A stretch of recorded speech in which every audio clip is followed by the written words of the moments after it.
Bonjour à tous et bienvenue dans notre nouveau programme La Faucille, le podcast aux opinions tranchées. Oui, parce qu'on veut pouvoir parler de tous les thèmes d'actualité qui nous touchent. Bon, je pense que pas besoin de mentionner les sujets les plus brûlants qui nous impactent à tous dans notre vie quotidienne et notamment des thèmes qui peuvent faire tabou ou qui sont l'objet de toute façon d'une censure systématique et d'un narratif officiel dans les médias mainstream. Si vous recherchez davantage un média d'actualité, ou en tout cas qui traite de l'actualité, mais qui ne soit pas mainstream, ce programme est fait pour vous. Notre objectif, c'est justement de pouvoir recevoir des invités de tous bords ou de tous horizons politiques, que ce soit des activistes, associatifs, syndicalistes, hommes politiques. On ne se limitera pas. Pour nous, il n'y a aucune limite, ni aucun sujet trop tabou pour l'aborder. On veut pouvoir parler justement à bâton rompu, hors du politiquement correct ou de la bien-pensée, sur ces sujets-là qui peuvent intéresser les Français. Dans cette première vidéo, suite à l'introduction que vous visionnez actuellement, on va parler du thème du football, de la Coupe du Monde notamment au Qatar, qui a quand même fait bien jaser chez nous, pour des raisons qui sont à débattre, et ainsi que en général la situation du foot international en France et des positionnements qui ont pu avoir lieu, notamment à propos de l'élection au Brésil, avec l'affrontement entre Bolsonaro et Lula, et le lien entre le sport et la politique, évidemment, qui est de plus en plus, je pense, évident dans l'actualité. Cette fois-ci, on recevra un ancien supporter du PSG, qu'on aime ou on n'aime pas l'équipe, qui était ancien ultra du PSG, Fadi Kassem, qui est aussi professeur agrégé d'histoire et militant politique, homme politique. Je le présenterai tout de suite en début de vidéo thématique. A tout de suite.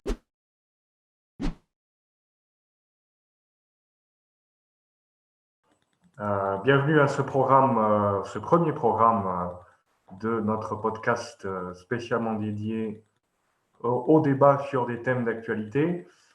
Avec moi, j'ai le plaisir d'avoir Fadi Kassem, professeur agrégé d'histoire et secrétaire national du pôle de Renaissance communiste en France, qui se trouve être un supporter du PSG, ou en tout cas ancien supporter, d'après ce que tu m'as dit.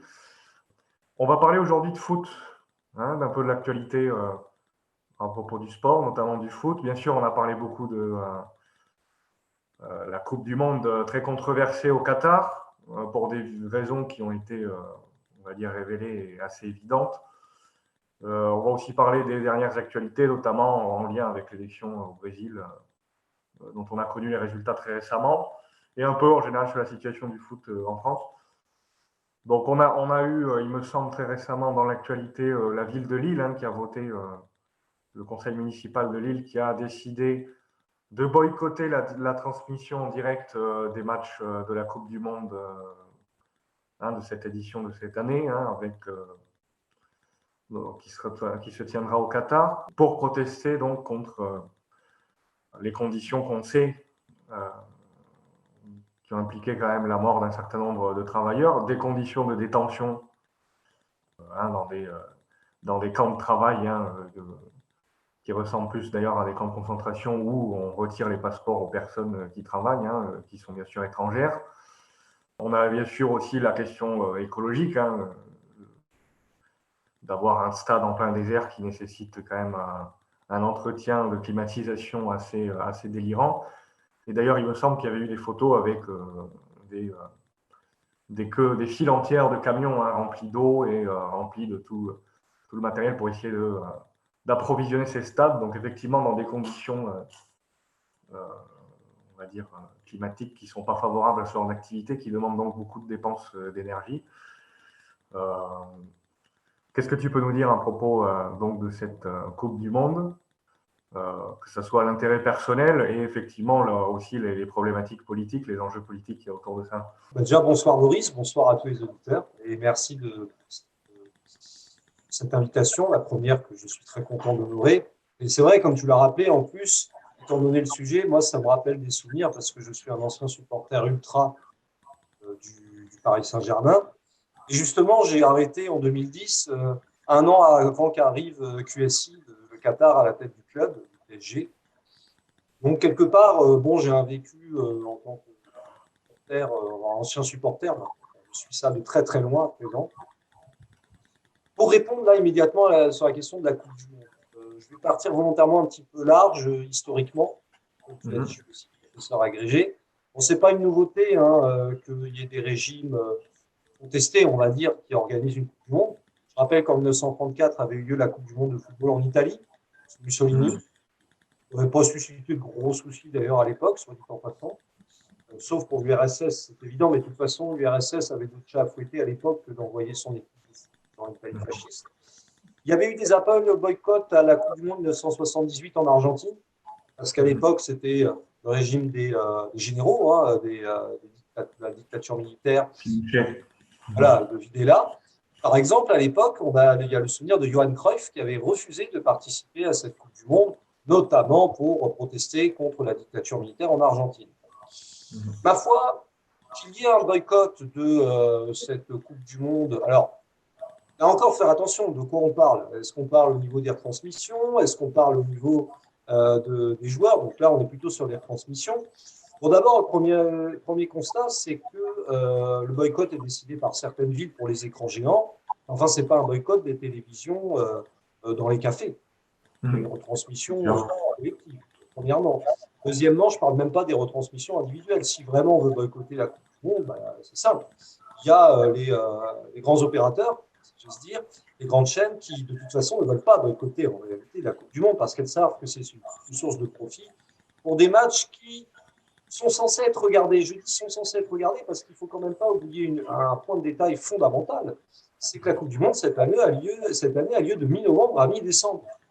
C'est pas évident quand tu travailles en semaine pour regarder un match de Coupe du Monde à 15h l'après-midi, à moins que tu sois en télétravail tranquillement chez toi, ce qui n'est pas le cas en particulier des classes populaires, généralement, ça va être compliqué. Donc, de ce point de vue, il y a presque un boycott à l'envers, si j'ose dire. C'est le boycott des spectateurs et des supporters classiques.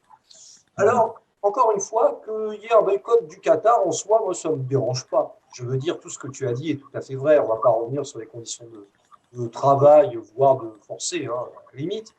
Ce qui est dommage, c'est que ces explications ne sortent que en fonction de certains pays et en fonction d'un contexte. D'ailleurs, je me dis qu'il y a 4 ans, s'il y avait eu la guerre en Ukraine, d'ailleurs, il y avait la guerre en Ukraine, c'est pas s'il y avait la guerre, il y avait la guerre en Ukraine il y a 4 ans. Et curieusement, et curieusement, la Coupe du Monde en Russie n'a pas été boycottée. Donc on voit qu'un mouvement a été lancé, et soyons clairs, il ne s'agit pas de le critiquer, au contraire, c'est même bien, dans le fond, la pétromonarchie qatari, qu'elle soit boycottée par rapport à ça, il n'y a pas de souci. Simplement, il faudrait qu'il y ait une cohérence dans absolument toutes les politiques qui sont mises en place dans le choix des pays. Et dans ce cas-là, il y aurait beaucoup à dire.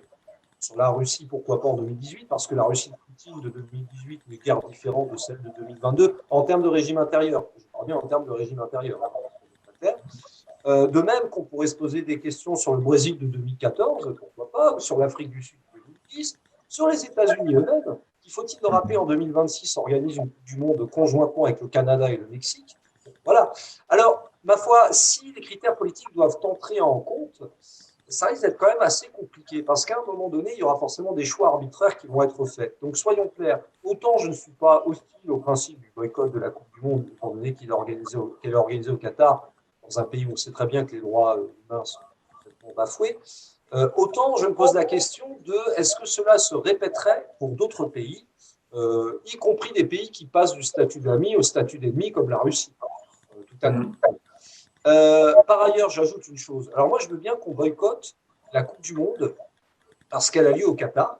Mais alors, dans ce cas-là, ça va poser aussi un petit problème par rapport au Paris Saint-Germain, puisque c'est QSI, l'entreprise QSI, qui est quand même la propriétaire du Paris Saint-Germain. Et puis 2, c'est le cas du PSG.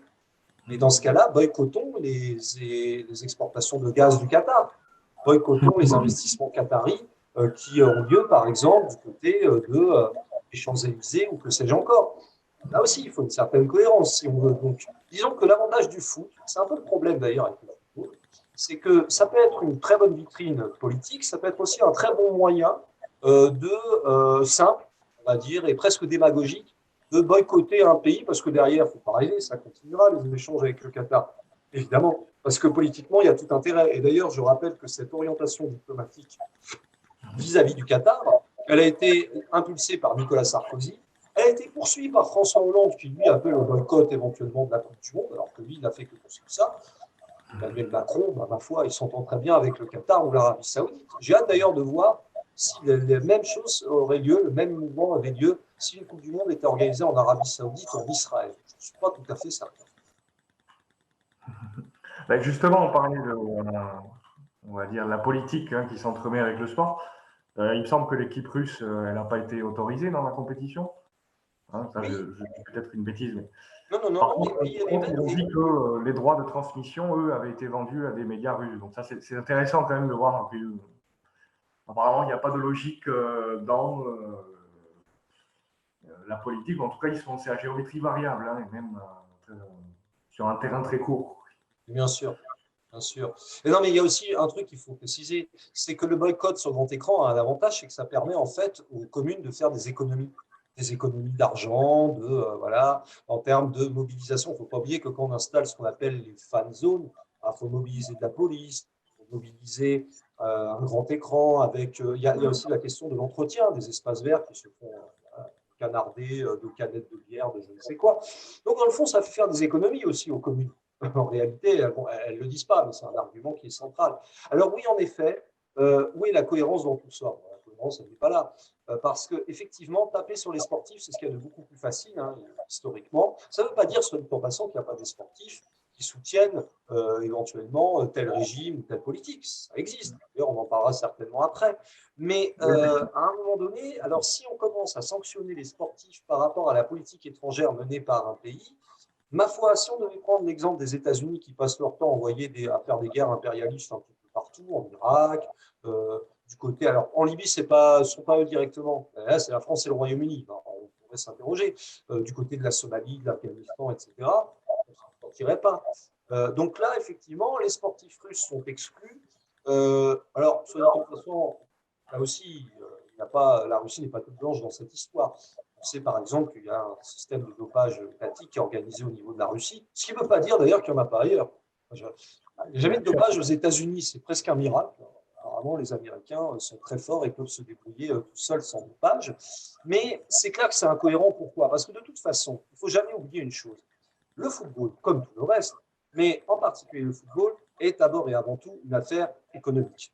Une affaire d'ailleurs très lucrative, très rentable, en particulier pour la Fédération internationale de football association, la fameuse FIFA, qui est un temple de la corruption. Un temple de la corruption. Et d'ailleurs, dans le cadre de l'attribution de la Coupe du Monde au Qatar, c'est que bon, l'attribution n'a pas été très très propre. Michel Platini, qui était donc l'ancien responsable d'ailleurs de l'UEFA, qui a milité pour que finalement la Coupe du Monde arrive au Qatar, et Sepp Blatter, l'ancien responsable de la FIFA, lui aussi, qui d'ailleurs trempé dans la FIFA depuis un moment, bon, il y a des pots cassés dans cette histoire, même si en réalité, la FIFA est une énorme machine très clairement où la corruption est fondamentale, est vraiment fondamentale.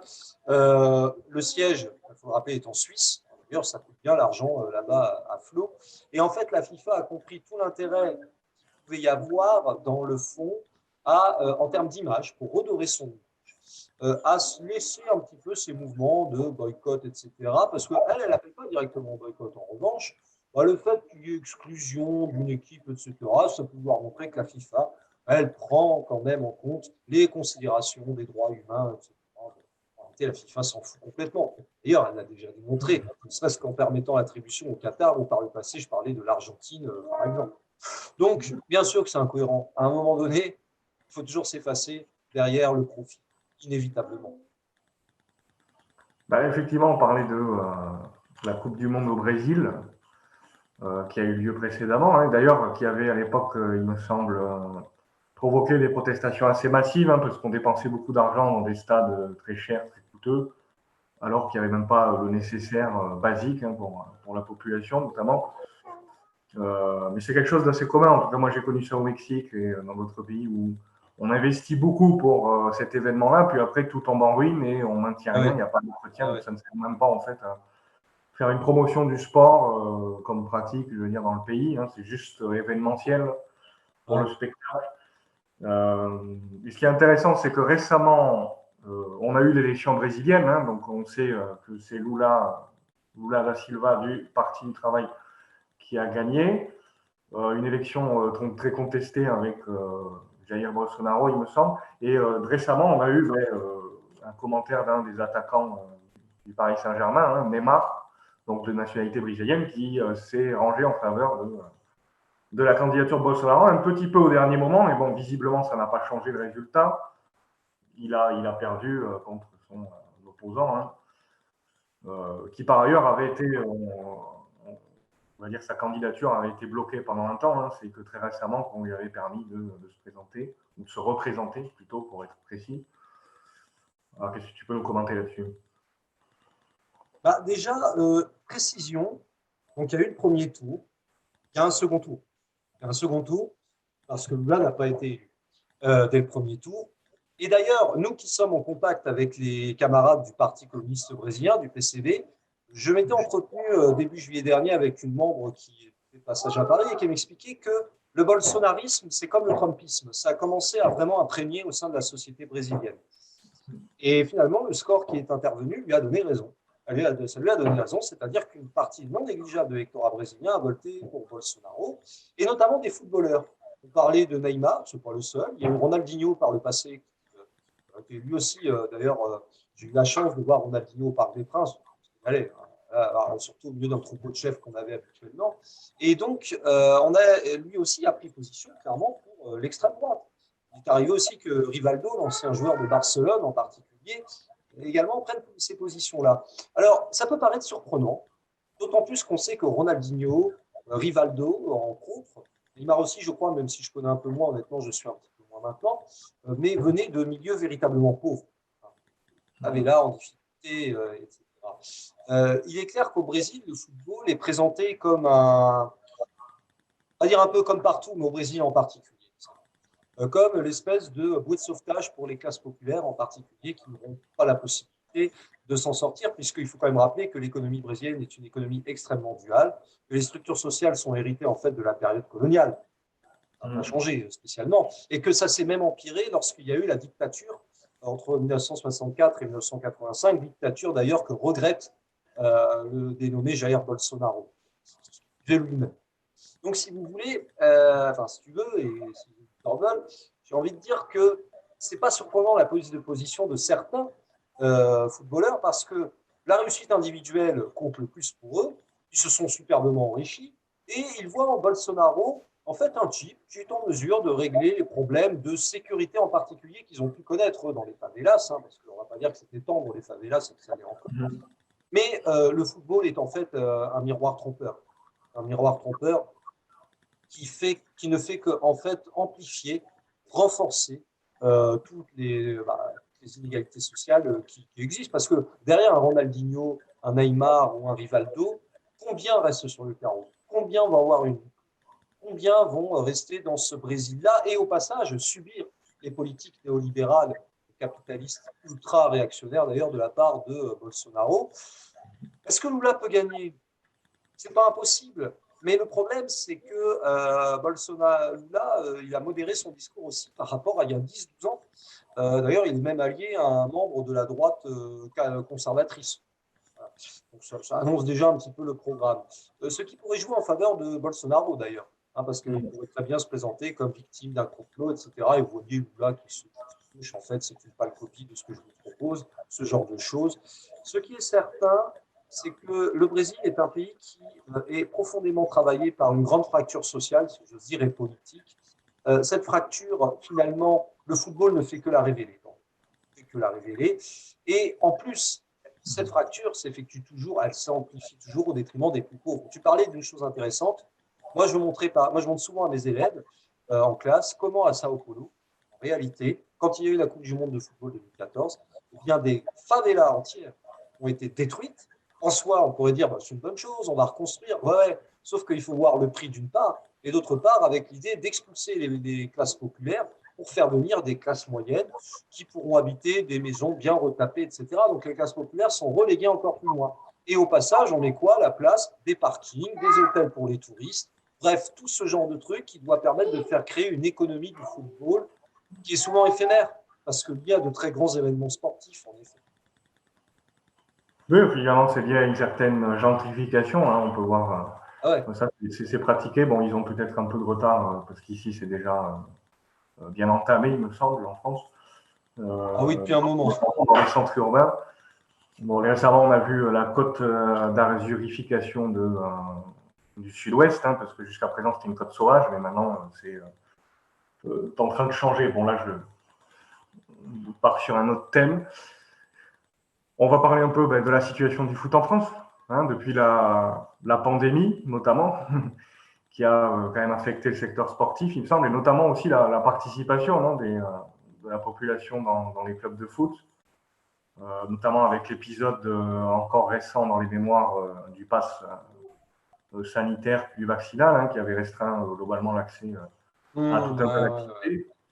Alors, est-ce que tu as quelque chose à dire donc, sur la situation du foot en France? Moi, je dirais que dans le fond, le football pas que le football, le sport en général a pâti de ce qui s'est passé naturellement. Évidemment, le sport n'était pas considéré comme une activité essentielle, ou en tout cas, ainsi que la lecture, la culture de manière générale. Ce qui est faux, hein, un esprit sain dans un corps sain, c'est une expression qui quand même a un sens. Et l'esprit et le corps n'étaient plus très sains pendant cette période de confinement, les deux, oui, qu'on le veuille ou non. Je dirais que dans le cadre du football, en fait, euh, en, le Covid n'est qu'un révélateur là aussi d'un grand malaise qui existe dans le football français depuis très longtemps. Un très grand malaise. Un grand malaise d'abord parce que, alors, de ce point de vue, c'est plutôt positif. Mais nous avons une direction nationale de contrôle et de gestion, une DNCG, qui se stricte sur les comptes des clubs français. En soi, ce n'est pas un problème. Mais ce que payent les clubs français, bah, c'est la concurrence non libre et faussée en réalité au niveau de l'Union européenne. Et en particulier, la fameuse adoption de l'arrêt Glassman, pas Glassman, pardon, l'arrêt Bosman, je confonds avec Jack Glassman, c'est autre chose, mais l'arrêt Bosman de 1995. C'est un arrêt central qui a voulu répercuter le principe de totale liberté de circulation des travailleurs au niveau des sportifs et notamment des footballeurs. Quelle a été la conséquence? La conséquence, c'est simple, on ne l'a pas vu au début. Moi, quand je regardais le championnat de France dans les années 90, début, milieu 2000, il y avait encore des joueurs de très grande qualité. Je ne dis pas qu'il y en a plus aujourd'hui, notamment au Paris Saint-Germain, mais à quel prix? Enfin, à quel prix? À l'époque, on avait des joueurs de football d'une très très grande qualité pour des sommes déjà importantes pour l'époque, mais enfin incomparables avec la réalité d'aujourd'hui. Et je dirais que c'est finalement l'arrêt Bosman qui a joué un rôle central dans la perte la perte en fait de, j'allais presque dire d'intérêt, mais de niveau tout simplement du football français, du football de club, en tout cas, capable, la preuve hein, avec la victoire à la Coupe du Monde 2018 de faire des performances. Mais moi, j'ai vu progressivement un football français se dégrader. Les clubs de moins en moins, parlons comme les capitalistes, de moins en moins compétitifs au niveau européen. Il suffit de voir d'ailleurs les plans désastreux la plupart du temps au niveau des Coupes d'Europe. Alors, de temps en temps, il y a un exploit, soit du PSG, soit de l'OM qui a été en finale de la Ligue Europa il y a 5 ans, enfin 4 ans, en 2018. Bon, ça arrive qu'il y ait des choses comme ça. Mais fondamentalement, le football français a beaucoup souffert de cet arrêt Bosman, de cette concurrence qui, je le répète, est non libre et faussée en réalité, bref, imposée par l'Union européenne capitale. Et le Covid n'a fait que révéler aussi l'état financier de clubs qui commence de plus en plus, et ça c'est important, à être acheté par de grands fonds étrangers. Le Paris Saint-Germain avait ouvert le bal, non pas avec QSI, comme on peut le croire, mais avec Colony Capital, ce qui était un groupe états-unien qui avait failli couler le club, soit dit en passant.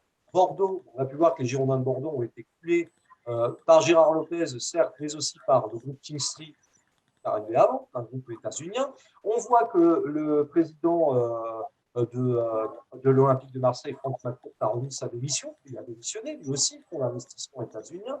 On voit des investissements de provenance chinoise ou je ne sais où qui se positionne pour Sochaux, par exemple. Le club de Sochaux avait été racheté.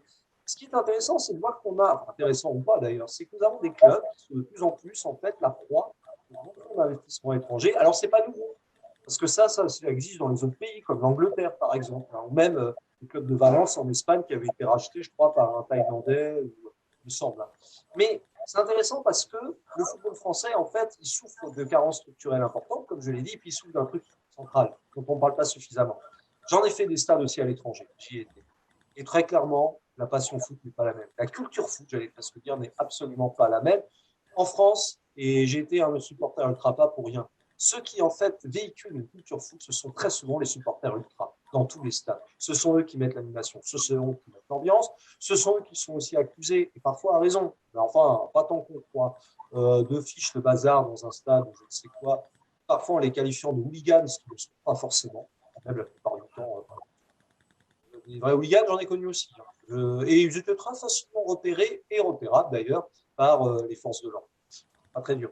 Donc c'est vrai que le foot français souffre de tout ceci. Et le Covid, pire que ça, a démontré une chose aussi, c'est que dans le fond, regarder le foot à la télé et le stade de toute façon, c'est une ambiance. Quand on va au stade, on est acteur, on n'est pas spectateur, si on veut dire. On est véritablement acteur. Et je dirais qu'en France, on a toujours un peu souffert de ça. Heureusement qu'il y a des groupes ultras, justement, qui essayent de mettre de l'animation dans les stades, quels que soient les débordements qui peuvent exister. On l'a vu, par exemple, l'année dernière à Saint-Etienne, lorsqu'il y a eu, en juin dernier d'ailleurs, lorsqu'il y a eu le match de barrage contre la JOCR et où Geoffroy Guichard est parti dans les sens. Mais je dirais que justement, c'est parce que des groupes ultras se font taper dessus alors qu'ils avaient au moins un mérite, c'était d'encadrer, comme un peu des syndicats, d'encadrer les supporters pour mettre une véritable animation dans les stades que l'on cherche, et je terminerai là-dessus parce que c'est important, ça rejoint ce qu'on dit sur le Brésil ou ailleurs, ou sur la Coupe du Monde, des stades que l'on cherche à embourgeoiser. Embourgeoiser comment? En montant le prix des billets. Moi, c'est aussi pour ça que j'arrête d'aller au stade. Juste pour faire rêver une petite anecdote. Quand j'étais abonné au Paris Saint-Germain, à un tribune hôtel, il m'est arrivé plusieurs années de payer mon abonnement à l'année pour voir tous les matchs, 65 euros. 65 euros pour voir tous les matchs. Imagine maintenant un tel prix aujourd'hui, invraisemblable. Invraisemblable. C'est plus aussi populaire qu'avant, le Bien foot. sûr que Il y a non. une perte de vitesse. C'est vrai que quand son club est racheté par des investisseurs étrangers, est-ce qu'on trouve que c'est encore son club, pour une ville? Mais complètement, Bien sûr, le mélange des équipes aussi, le fait qu'on a. Bon, ça, c'est pas dans le sens, je veux dire, des différentes nationalités, mais des fois, quand on a un club d'une ville, on aime bien que ce soit aussi les gens de la ville qui y soient investis, non? Il me semble. Exactement. Je suis tout à fait d'accord. Et puis je te dis, nous, le PSG que j'ai aimé, je l'ai aimé jeune, c'est vrai, mais c'était le PSG où tu avais Vincent Perrin, Rail, Baldo, Le Guen, Alain Roche, Comboiré, Bernard Lama, Ricardo, Georges Weah, David Ginola. Ouais, tu avais quelques étrangers, effectivement, qui se fondaient véritablement dans une équipe qui respirait la combativité et la rage de vaincre. Je ne dis pas que ça n'existe plus aujourd'hui, simplement que ça a beaucoup changé. Moi, je comprends au passage, je comprends que les jeunes aujourd'hui aiment le foot tel qu'il est. Je peux le comprendre, ils n'ont pas connu ce qui était avant.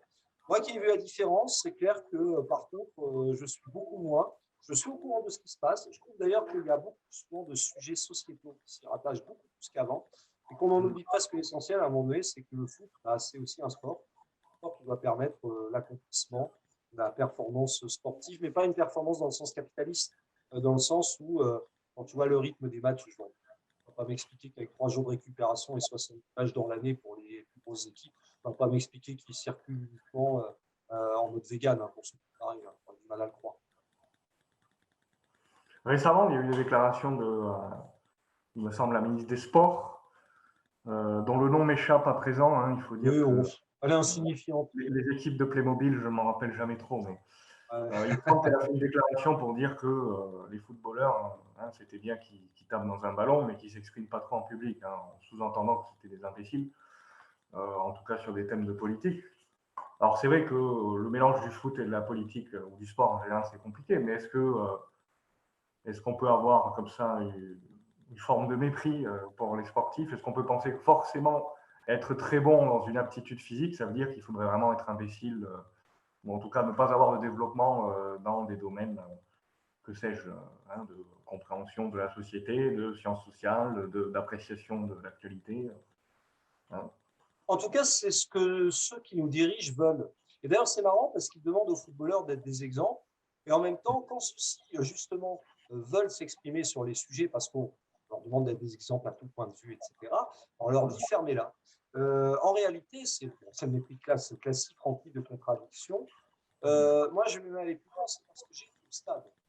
J'ai eu aussi mon cheminement politique. Parce qu'au stade, je côtoyais véritablement les classes populaires. Il n'y avait pas que des classes populaires, on était mélangés. Mais j'en côtoyais notamment, et en particulier dans les COP qui se trouvaient derrière les buts. Là, il y avait de tout. Surtout vu le prix que j'ai indiqué. C'était beaucoup plus facile pour des classes populaires d'être présents. Mais que des footballeurs puissent s'exprimer. Mais heureusement, après tout, ils ont tout à fait le droit. Simplement, évidemment, bon, bah, lorsqu'on renvoie au mépris de classe de cette insignifiante ministre, je m'en fous d'ailleurs, mais ce qui est sûr, c'est qu'elle exprime parfaitement le mépris de ces gens qui n'aiment pas le football et qui n'aiment encore moins les footballeurs. Et qui là aussi sont remplis de contradictions. Pourquoi? Parce que lorsque le football pose des questions sociales et politiques, ça lui arrive. Par exemple, la question, je l'ai dit, des classes sociales présentes dans les stades, comme des problèmes politiques qui se posent. Qu'est-ce que l'on dit à ce moment-là? Ah non, non, le football, c'est juste un sport. Ben non, le football, c'est pas qu'un sport, et depuis très longtemps. Et d'ailleurs, la preuve, c'est que ce sont les politiques les premiers qui l'instrumentalisent pour lancer des campagnes comme au sujet du Qatar. Il n'y a pas que ça. Donc en réalité, le football, ça fait longtemps que c'est un sport. En tous les cas, tout le monde en soit conscient. C'est notamment un sport. Et ce n'est plus seulement un sport. Et parfois, ce n'est même plus prioritairement un sport.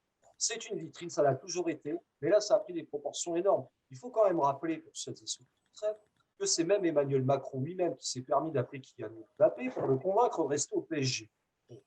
Connaissance, le président de la République n'est pas un grand supporter du Paris Saint-Germain. Pourquoi il faisait ça? Bah, tout simplement parce qu'il y avait peut-être un intérêt à ce que Kylian Mbappé reste au PSG pour pouvoir donner un peu de joie, etc., aux supporters parisiens, aux amateurs de football, sans être supporters d'un club, etc. Ces gens-là sont dans la contradiction permanente, mais qu'ils sachent que le football n'est pas qu'un sport. Le football, c'est aussi un terrain d'affrontement, de vision du monde, qui est tout à fait possible. Et quand je appartenais à un groupe ultra, on se battait clairement pour un football populaire. Un football qui ne soit pas l'apanage de toute la bourgeoisie, qui nous chasse des tribunes, qui impose des billets à des centaines d'euros, je ne sais pas quoi, qui te demande de rester assis en te taisant bien pour regarder un match et applaudir juste quand il y a un but, sans jamais chanter, sans jamais se lever. Au Parc des Princes, tu n'as même plus le droit de te lever. On en est arrivé là. J'ai même En milieu.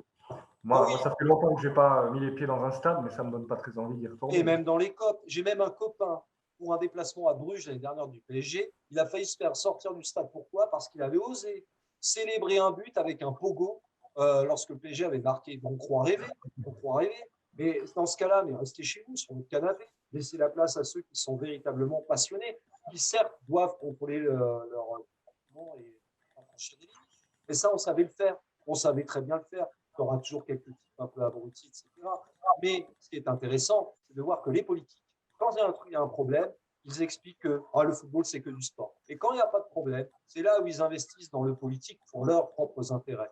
Bah, ce n'est pas étonnant ce que dit cette ministre, parce que forcément, les sportifs, ils auraient bien des choses à dire aussi, notamment les footballeurs, à propos de ce gouvernement de bras cassés que nous avons. Pour ce soir, on conclura sur cette note à propos de la position des macronistes. Je retrouverai le nom de la ministre en question. Oui, elle disparaît. Il n'y aura pas un remaniement ministériel, je n'aurai pas le temps de le trouver. Mais... Non, mais elle finira dans les poubelles de l'histoire et aussi, il y en aura d'autres. En tout cas, je te remercie beaucoup, Fanny, d'avoir accepté l'invitation. Merci à toi, Boris. Et au plaisir, à la revoyure prochainement pour les émissions suivantes. Avec grand plaisir, merci beaucoup. Et puis, bravo les GRCF, continuez tout ce que vous faites. Ça va dans le bon sens, du tous ensemble en même temps et dans le même sens, justement. On se retrouvera bientôt pour d'autres discussions. Merci à tous ceux qui regardent le programme en ce moment. Je vous souhaite une très bonne soirée et on se dit à la prochaine. À très bientôt. Salut tout le monde.